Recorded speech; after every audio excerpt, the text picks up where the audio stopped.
els fem servir per les activitats que fem aquí. Bàsicament, esmorzar pels nadons i els berenars pels infants i els joves que fan aquí les nostres activitats. I després a l'estiu, si anem de ruta o si hi ha algun cap de setmana que fem activitat, aprofitar també amb els nanos els aliments que ens puguin arribar. Però bàsicament és tot el que pugui servir per esmorzar o berenar.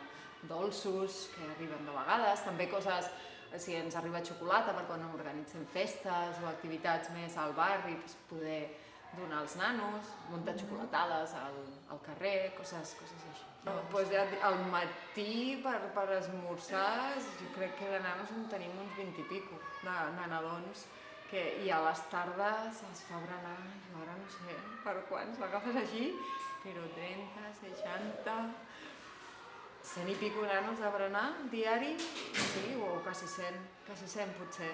El que hem fet és ampliar el tema del berenar. Abans només ho feien els nanos del centre obert, que els darrers anys hem ampliat a tots, per assegurar-nos que tenen aquest àpat, com a mínim ja sabem que no és gaire, que és només el berenar, però sí que hem ampliat i els joves que abans potser no berenaven també tenen